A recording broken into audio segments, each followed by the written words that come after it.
They promise a better life, purity, a way to erase modernity, and get rid of people who don't think like them. In song and words, they tell their followers to fight for what they believe in. Sound familiar?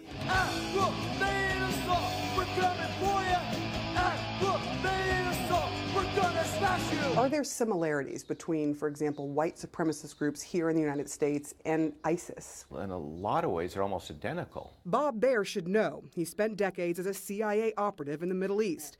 Now back in America, he points out the grievances of homegrown hate groups virtually match those of terrorist groups in the Middle East.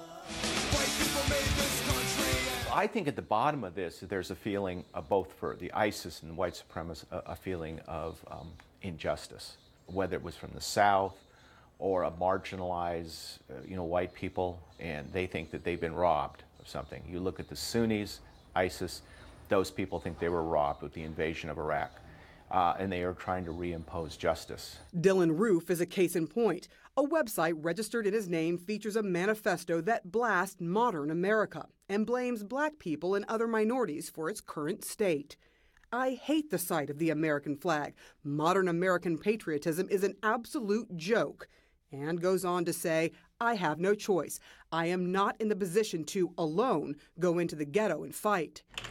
And online is where Roof and so many other angry, dispossessed people now find an audience for their hateful views.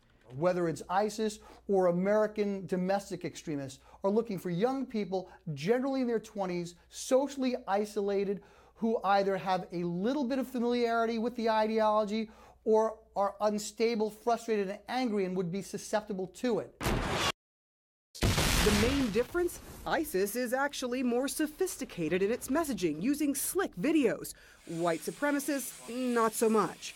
Still, ask any expert on the subject and they'll tell you homegrown terrorism is more dangerous to the average American than ISIS. Take a look at this map created by the Southern Poverty Law Center, which tracks hate groups in America. Those are the numbers of hate groups in each state.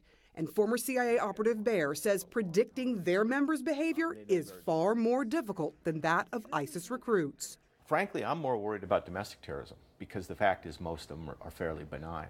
Just because you fly the rebel flag doesn't mean you're going to turn violent. The real danger is when the message connects with someone like Dylan Roof, ready, willing, and able to carry it out. Sarah Seidner, CNN, Los Angeles.